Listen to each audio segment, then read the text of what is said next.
कृष्ण हरे हरे राम राम राम हरे हरे हरे कृष्ण कृष्ण कृष्ण हरे हरे हरे राम राम राम हरे हरे हरे कृष्ण कृष्ण कृष्ण हरे हरे हरे राम राम राम हरे हरे हरे कृष्ण कृष्ण कृष्ण हरे हरे हरे राम राम हरे हरे हरे कृष्ण कृष्ण कृष्ण हरे हरे।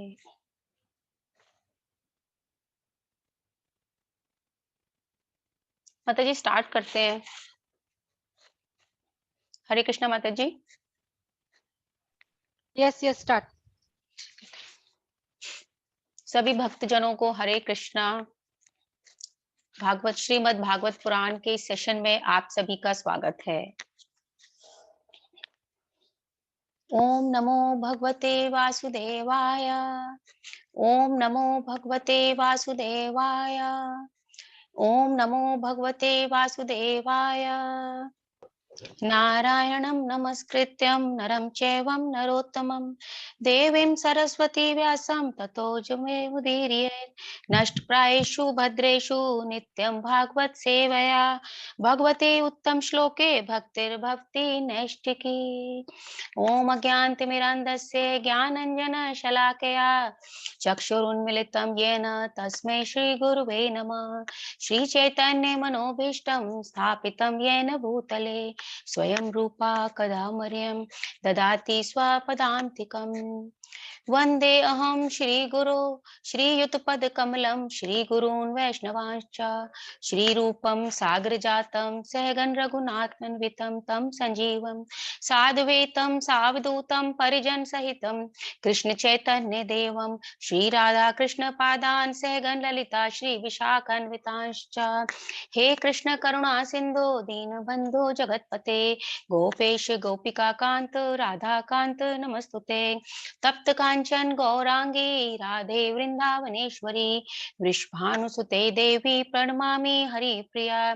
जय श्री कृष्ण चैतन्य प्रभु नित्यानंद श्री अद्वैत गदाधर श्रीवास आदि गौर भक्त वृंद।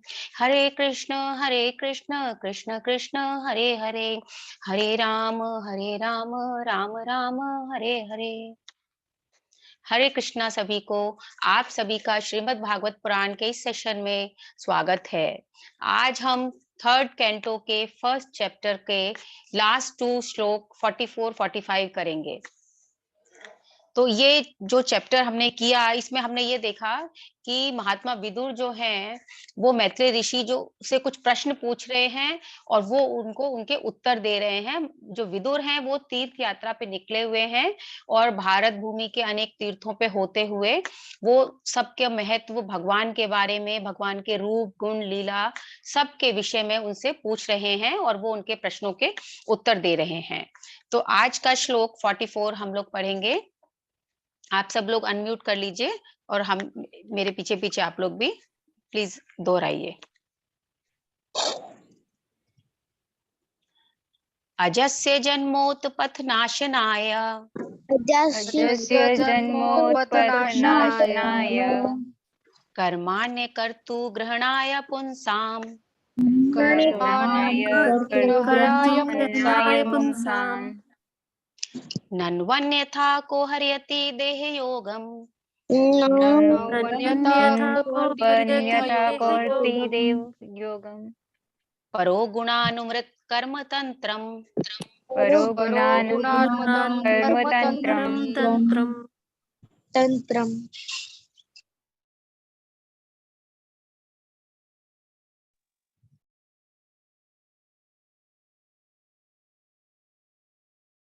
माता जी आप अनम्यूट हो। जी। भगवान का प्राकट्य दुष्टों का संहार करने के लिए होता है। उनके कार्य दिव्य होते हैं और समस्त व्यक्तियों के समझने के लिए ही किए जाते हैं। अन्यथा समस्त भौतिक गुणों से परे रहने वाले भगवान का इस पृथ्वी में आने का क्या प्रयोजन हो सकता है। तो जैसे हमने पीछे भी पढ़ा था कि भगवान जो होते हैं वो हम भौतिक प्राणियों की तरह जन्म नहीं लेते, उनका प्राकट्य होता है। और वो किस लिए होता है? वो हमेशा भक्तों की रक्षा और दुष्टों के संहार के लिए होता है। ये सब हम पढ़ चुके हैं। तो भगवान के जितने भी कार्य होते हैं वो हमारी तरह भौतिक किसी लाभ या हानि के लिए नहीं होते, बल्कि वो दिव्य होते हैं। और वो हम सबको ही समझना होता है। और जो भगवान के कार्यों को थोड़ा थोड़ा समझने लगता है वो भगवान के भक्त की श्रेणी में आ जाता है। तो भगवान जो है वो, उनमें कोई भौतिक गुण नहीं है, सभी दिव्य गुण है। तो वो इस पृथ्वी पर क्यों आते हैं? उसका कोई ना कोई कारण है।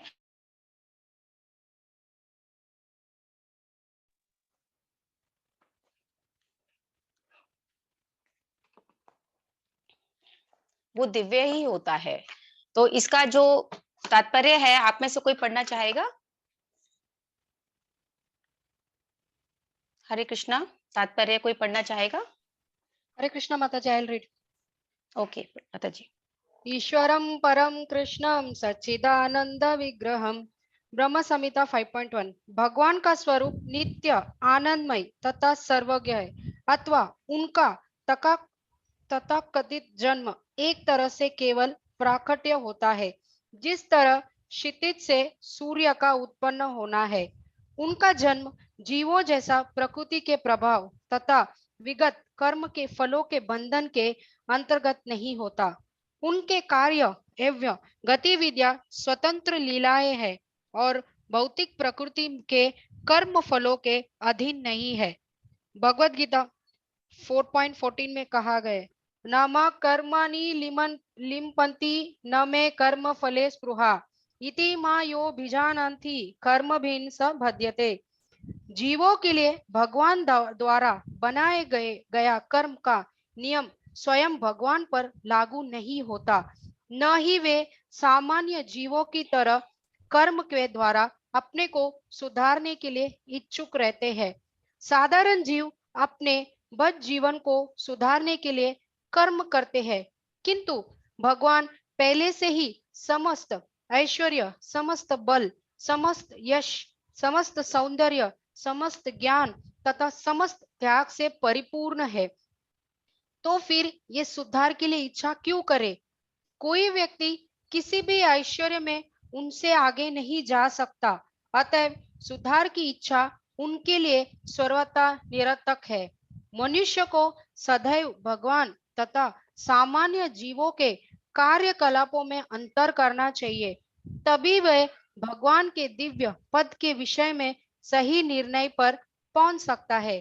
जो भगवान की दिव्यता के विषय में किसी निर्णय पर पहुंच जाता है वो भगवान का भक्त बन सकता है और अपने विगत कर्मों के समस्त फलों से तुरंत मुक्त हो सकता है। कहा गया है कि कर्माणि निदर्हति किंचु चे भक्ति भाजामम। भगवान भक्त के विगत कर्म के फलों को या तो कम कर देते हैं या एकदम निष्प्रभावित कर देते हैं। ब्रह्म संहिता 5.54। भगवान के कार्यकलाप सभी जीवों द्वारा अपनाए जाने तथा आस्वाद किए जाने के लिए है। उनके कार्यकलाप सामान्य व्यक्ति को भगवान के प्रति आकृष्ट करने के लिए होते हैं। भगवान सदैव भक्तों के लिए हित में कार्य करते हैं, अतएव सामान्य व्यक्ति जो कि सकाम कर्म होते हैं या मोक्षकामी होते हैं भगवान के प्रति आकृष्ट हो सकते हैं। जब वे भक्तों के रक्षक के रूप में कार्य करते हैं, सकाम कर्म भक्तिमय सेवा द्वारा अपने लक्ष्य प्राप्त कर सकते हैं और मोक्षकामी भी भगवत भक्ति द्वारा अपना जीवन लक्ष्य प्राप्त कर सकते हैं।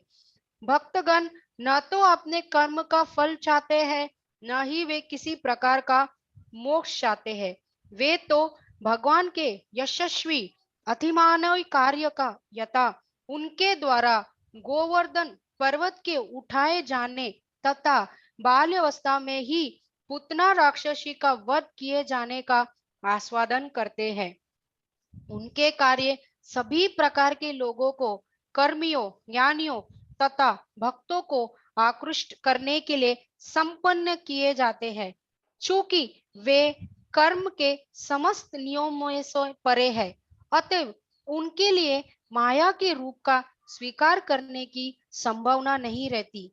जिस प्रकार अपने कर्म के फलों से बद सामान्य जीव बाध्य हो जाते हैं, उनके प्राकट्य का गौण प्रयोजन दुष्ट असुरों का संहार करने तथा अल्पयों द्वारा अनगल नास्तिकवादी प्रचार को रोकना है। भगवान की अहेतुकी कृपा से भगवान द्वारा मारे जाने वाले असुरों को मोक्ष प्राप्त होता है। भगवान का सातक प्राकट्य सामान्य जन्म से सदैव भिन्न होता है। यहाँ तक कि शुद्ध भक्तों का भी भौतिक देह से कोई संबंध नहीं होता और सच्चिदानंद रूप में प्रकट होने वाले भगवान निश्चित रूप से भौतिक स्वरूप द्वारा परिसीमित नहीं होते। हरे कृष्णा माता जी, थैंक यू माता जी। देखिए ये श्लोक थोड़ा बड़ा है लेकिन बहुत अच्छा है पढ़ने में। इसमें हमें भगवान के बारे में सब कुछ पता चल रहा है कि जो हम सब पढ़ रहे हैं अभी तक, लेकिन बार बार वही चीजें रिपीट हो रही हैं कि भगवान जो है वो भौतिक नहीं है, दिव्य हैं। उनका हमारी तरह जन्म नहीं होता, बल्कि जब भी कोई प्रयोजन होता है, पृथ्वी पर कोई जरूरत होती है, जब देवता उनसे किसी सहायता के लिए पुकार करते हैं, या जब असुरों का संहार करना है, जब पृथ्वी पे पाप बढ़ जाता है या भक्तों की रक्षा करनी है, तो भगवान जो है अपने किसी ना किसी रूप में प्रकट होके वो अपने सब कार्यों को करते हैं। तो उनका प्रकट होना हमारे जन्म लेने से बिल्कुल अलग है।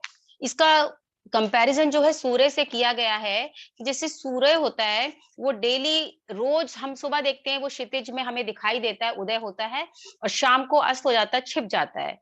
तो सूर्य जो है उसका जन्म या मृत्यु नहीं होती, लेकिन जब हमें उसकी सुबह आवश्यकता है वो सूर्य आ जाता है, प्रकट हो जाता है और शाम को वो चला जाता है। इसी तरह भगवान जो है, जब हमें उनकी आवश्यकता होती है या उनको कोई कार्य सिद्ध करना होता है, तो वो इस भौतिक जगत में आते हैं, प्रकट होते हैं और अपना कार्य समाप्त करके अपने लोक वापस चले जाते हैं। लेकिन उनके प्रकट होना, उनके कार्यकलाप वो हमारे कार्यकलापों से बिल्कुल भिन्न हैं। हमें उनमें और अपने में एक अंतर बिल्कुल समझ लेना चाहिए। हमें उन्हें अपने जैसा नहीं समझना चाहिए। हमें मान लेना चाहिए कि वो दिव्य हैं, उनका जन्म, उनके रूप, गुण, यश, लीलाएं सभी दिव्य हैं।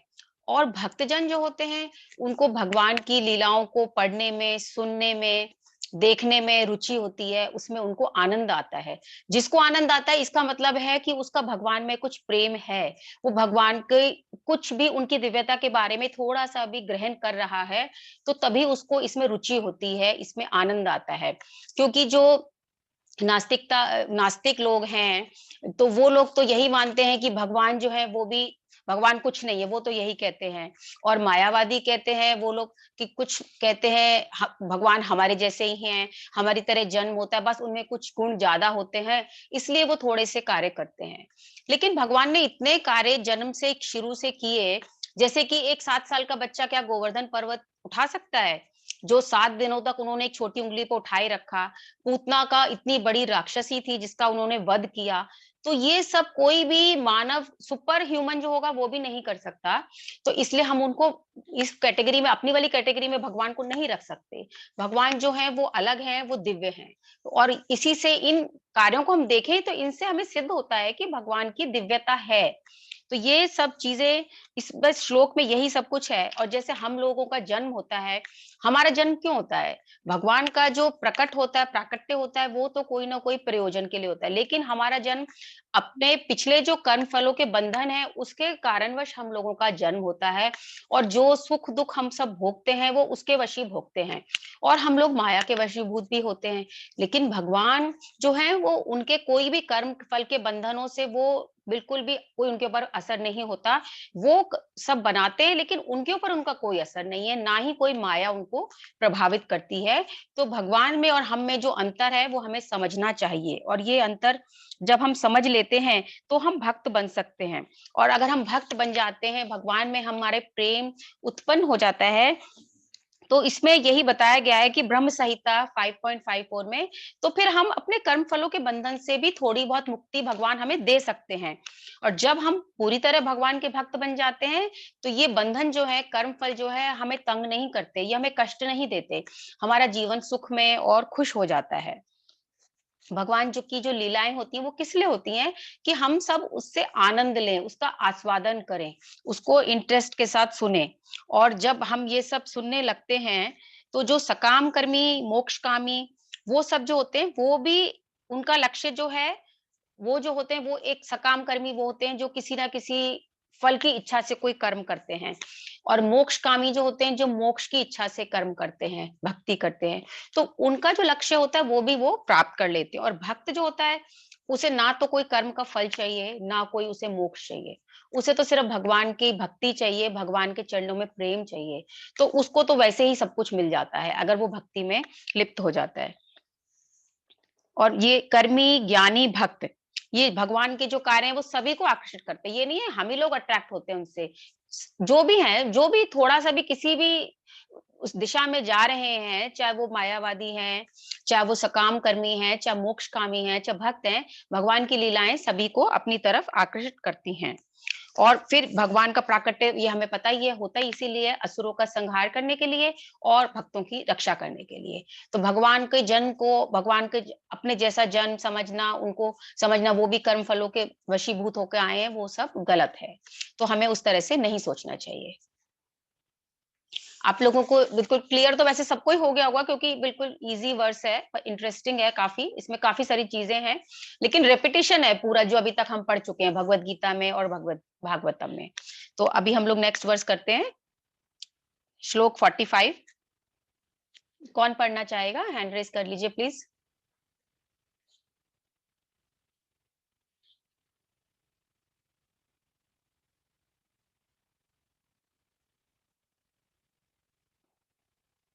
माता जी कोई कौन किसका हैंड रेज है? डॉली माता जी आप प्लीज अनम्यूट करके पढ़ लीजिए। हरे कृष्ण। हरे कृष्णा माता जी। एक मिनट।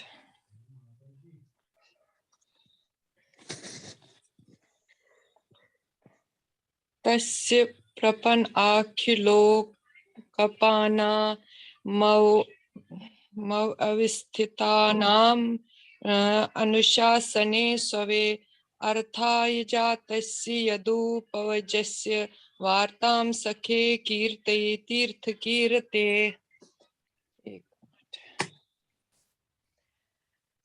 अतएव हे मित्र, उन भगवान की महिमा का कीर्तन करो जो तीर्थ स्थानों में महिमा मंडित किए जाने के निमित्त है। वे अजन्मा है, फिर भी ब्रह्मांड के सभी भागों के शरणागत शासकों पर अपनी अहेतु की कृपा द्वारा वे प्रकट होते हैं। उन्हीं के हितार्थ वे अपने शुद्ध भक्त बंधुओं के परिवार में यदुओं के परिवार में प्रकट हुए। तात्पर्य: ब्रह्मांड भर में नाना प्रकार के लोकों में असंख्य शासक है। सूर्य लोक में सूर्यदेव, चंद्र लोक में चंद्रदेव, स्वर्ग लोक में इंद्र, वायु, वरुण तथा ब्रह्मा लोक में देवता जिसमें ब्रह्मा जी निवास करते हैं। वे सभी भगवान के आज्ञाकारी सेवक है। जब भी विभिन्न ब्रह्मांडों के असंख्य लोकों के प्रशासन में कोई विपत्ति आती है तो उनके शासक भगवान से प्रकट होने के लिए प्रार्थना करते हैं और वे प्रकट होते हैं। इसकी पुष्टि भागवतम स्कंद 1 चैप्टर 3:28 ये वर्ष में निम्नलिखित श्लोक में पहले ही हुई है। एते चा मेरा ऐनक नहीं लगा है। एते चांच कला पुंसा कृष्णास्तु भगवान स्वयं इंद्राणी व्याकुलम लोकम मूढ़यानि युगे युगे। हर युग में जब भी आज्ञाकारी शासकों पर कोई विपत्ति आती है तो भगवान प्रकट होते हैं। वे अपने शुद्ध अन्य भक्तों के लिए भी प्रकट होते हैं। शरणागत शासक तथा शूद्र भक्तगण सदैव भगवान के कठोर नियंत्रण में रहते हैं और वे कभी भी भगवान की इच्छाओं का उल्लंघन नहीं करते, इसलिए भगवान सदैव उनका ध्यान रखते हैं। तीर्थाटन का उद्देश्य भगवान का निरंतर स्मरण करना है, इसलिए भगवान तीर्थ कीर्ति कहलाते हैं। तीर्थ स्थान की यात्रा करने का उद्देश्य भगवान की महिमा के गायन का अवसर प्राप्त करना है।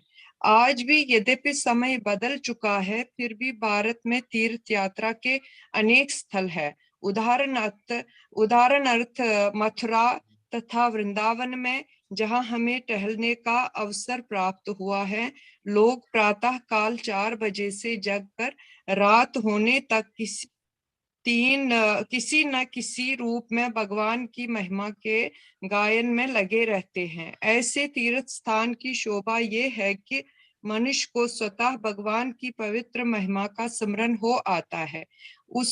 उनका नाम, यश, गुण, रूप, लीलाएं तथा साज सामग्री भगवान से अभिन्न है। अतः भगवान की महिमा के कीर्तन से भगवान की साकारता का आवाहन होता है। किसी भी समय या कहीं भी शुद्ध भक्तगण मिलकर भगवान की महिमा का कीर्तन करते हैं तो निसंदेह भगवान आकर उपस्थित होते हैं। भगवान ने स्वयं कहा है कि जहाँ उनके शुद्ध भक्त उनकी महिमाओं का गायन करते हैं, वहां वे सदैव निवास करते हैं। इस प्रकार श्रीमद् भागवतम के तृतीय स्कंद के अंतर्गत विदुर द्वारा पूछे गए प्रश्न नामक प्रथम अध्याय के भक्ति वेदांत तात्पर्य पूर्ण हुए। जय श्रील प्रभुपाद की जय। हरि बोल माता जी, थैंक यू। आपने ये चैप्टर भी फिनिश कर दिया। तो अब यहाँ पे ये आखिरी श्लोक है जिसमें कि विदुर महाराज को मैत्रेय ऋषि बता रहे हैं कि तीर्थ स्थानों की महिमा क्या है, कि तीर्थों में तीर्थ क्या होते हैं, वहां क्यों जाना चाहिए, वहां भगवान वहां कैसे सब कृपा देते हैं अपनी, कि तीर्थों की महिमा, तीर्थ स्थानों की महिमा, जैसे कि मथुरा वृंदावन हमारे तीर्थ स्थान है, तो उनकी महिमा के बारे में यहाँ बताया गया है। क्योंकि विदुर जी जो है सभी तीर्थ स्थानों में भ्रमण कर रहे थे और भगवान जो है वो अजन्मा है, यह भी हम पहले पढ़ चुके हैं। उनका जन्म नहीं होता, वो प्रकट होते हैं। और वो प्रकट कब होते हैं कि जो उनके शरणागत शासक, उनके भगवान के शरणागत शासक कौन है, सभी देवतागण जो हैं, तो जब वो उनको कोई संकट आता है जो मतलब वो नहीं सॉल्व कर पाते, तब वो भगवान के पास जाते हैं और उनसे सहायता के लिए मदद मांगते हैं, कहते हैं कि आप आइए और हमारी रक्षा कीजिए, तब भगवान प्रकट होते हैं। जैसे कि त्रेता युग में जब रावण का अत्याचार बहुत ज्यादा बढ़ गया था, तो तब सभी देवताओं ने भगवान से गुहार लगाई थी कि आप आइए हमारी रक्षा कीजिए, और भगवान राम के रूप में आए और उन्होंने रावण का वध करके सबको उससे मुक्ति दिलाई। इसी तरह द्वापर में कंस का वध करने के लिए भगवान को आना पड़ा। तो जब भी कोई ऐसा इतनी ज्यादा कष्ट होता है कि जिसे देवता तक नहीं सॉल्व कर पाते, तब वो भगवान को बुलाते हैं। क्योंकि भगवान ने इतने सारे लोक हैं और सबके अलग अलग देवता हैं। जैसे सूर्य लोक में सूर्य देवता हैं, चंद्र लोक में चंद्र देवता हैं, स्वर्ग लोक में इंद्र हैं, ब्रह्मलोक में ब्रह्मा जी हैं। तो वो सभी शासक हैं, वो सब वहां का कार्यभार संभालते हैं। लेकिन अगर कुछ इतनी ज्यादा बढ़ जाता है कि वो उसको नहीं संभाल पाते, तब वो भगवान के पास सहायता मांगने आते हैं और भगवान तब उस समय प्रकट होते हैं। और भगवान जो प्रकट होते हैं वो अपने भक्तों के लिए ही प्रकट होते हैं। और जो द्वापर युग में भगवान प्रकट हुए कृष्ण रूप में, कृष्ण के उसमें आए थे नाम से, तो वो यदु परिवार में आए थे। क्योंकि यदु जो थे वो भगवान के यादव जो थे, वो भगवान के बहुत बड़े भक्त थे, तो वो उन्हीं के परिवार में प्रकट हुए थे। तो ये इसमें हो गया हमारा। फिर तीर्थों का जो है, तीर्थों का उद्देश्य क्या है, तीर्थ में हम क्यों जाते हैं, तीर्थ स्थान में हम इसीलिए जाते हैं जी कि हमारी भगवान में श्रद्धा होती है, तो हम तीर्थ स्थान की तरफ जाने का सोचते हैं। हम वहां जाते हैं, वहां भगवान के दर्शन करते हैं, उनकी महिमा का गायन करते हैं, भजन गाते हैं, उनकी महिमा के बारे में सुनते हैं, तो उनके नाम, यश, रूप, गुण, लीलाएं सुनते हैं, उनका आस्वादन करते हैं। हमें वहां पे अपने जैसे ही और लोग मिलते हैं, उनके विचार भी ऐसे होते हैं, तो उनसे हम जब भगवान के विषय में ही बातचीत करते हैं, वार्तालाप करते हैं, उनकी महिमा का गायन करते हैं, उनका कीर्तन करते हैं, तो उससे हमारे को बहुत प्रसन्नता होती है, मन मतलब बहुत अच्छा लगता है। तो इसलिए तीर्थ स्थान जो है वो इसीलिए है, उनका उद्देश्य सिर्फ यही है कि भगवान की महिमा को, जो कि हम यहाँ अगर हम अपने दैनिक जीवन में रहते हैं तो हम इतना समय नहीं दे पाते हैं, लेकिन वहां पे जाके हम फ्री होते हैं, काम से छुट्टी लेके जाते हैं, तो हम वहां पे हर समय भगवान की महिमा का गायन कर सकते हैं। इसलिए तीर्थों की महिमा बताई गई है, और भगवान को भी तीर्थ कीर्ति कहा गया है, क्योंकि तीर्थों में जाके भगवान की कीर्ति के बारे में हमें पता चलता है। भगवान को तीर्थ कीर्ति कहा गया है कि तीर्थों में वहां बताया गया है, जैसे मथुरा वृंदावन में लोग सुबह 4 बजे से ही उठ जाते हैं जल्दी, और फिर रात तक किसी ना किसी रूप में, जैसे चाहे सुबह उठ के जल्दी जप करेंगे, चाहे मंदिर में दर्शन के लिए जाएंगे, चाहे भगवान की पूजा करेंगे, चाहे भगवान का भोग लगाएंगे, चाहे कोई कीर्तन करेंगे, कीर्तन में बैठ के सुनेंगे, तो वो किसी ना किसी रूप में सारा दिन भगवान की ही महिमा के बारे में गायन करते रहते हैं। तो भगवान की जो महिमा का गायन है, कीर्तन है, वो भगवान से अलग नहीं है, वो भी उतना ही है जैसे कि हम भगवान को मानना और भगवान की चीजों को मानना, वो सब बिल्कुल एक ही बराबर है, उसमें कोई डिफरेंस नहीं है। तो जब भी कोई शुद्ध भक्त इकट्ठे होके एक साथ बैठकर कीर्तन करते हैं, भगवान की महिमा की गायन करते हैं, तो कहते हैं भगवान खुश होके वहां उपस्थित होते हैं, भगवान को सुनना अच्छा लगता है, भगवान वहां पे जरूर आते हैं, तो और वहां पे भगवान निवास करते हैं। और इसी के साथ हमारा ये वाला श्लोक भी खत्म हुआ, और ये हमारा फर्स्ट चैप्टर भी खत्म होता है। तो इसमें अगर आप लोगों को कुछ चीज ऐसी है जो अगर आप कुछ बताना चाहते हैं, कुछ छूट गया है तो प्लीज बता सकते हैं, या कुछ और कोई बात है तो प्लीज बताइए।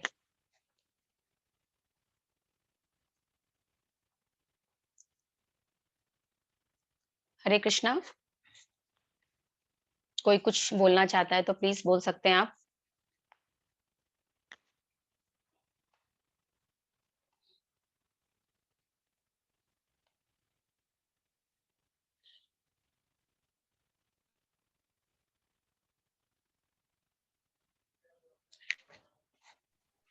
आई थिंक किसी का कोई प्रश्न नहीं है माता जी। ठीक है माता जी, तो फिर ये तो वैसे तो सबको बिल्कुल सब क्लियर ही होगा, हम लोग सब एक ही लेवल पे हैं, सबको सब समझ ही आ गया होगा, कोई चीज ऐसी नहीं है। तो अगर कोई ऐड करना चाहता, कोई पॉइंट मुझसे मिस हो गया हो तो प्लीज आप बता दीजिए, अदरवाइज फिर हम सेशन एंड करते हैं। नरसिंह महामंत्र जप हाँ जप जी, करके विल डू। हाँ नरसिंह महामंत्र का जप कर लेते, ठीक है। सब लोग अनम्यूट कर लीजिए और नरसिंह। चलो। उग्रं वीरं महाविष्णु बलं सर्वतोमुखं निस्सिंहिष्णं भद्रं मृत्युं नमाम्यहम्। उग्रं वीरं महाविष्णु जलतं सर्वतोमुखं भीषणं भद्रं मृत्युं नमाम्यहम्। वीरं महाविष्णुं सर्वतोमुखं भद्रं मृत्युं नमामि।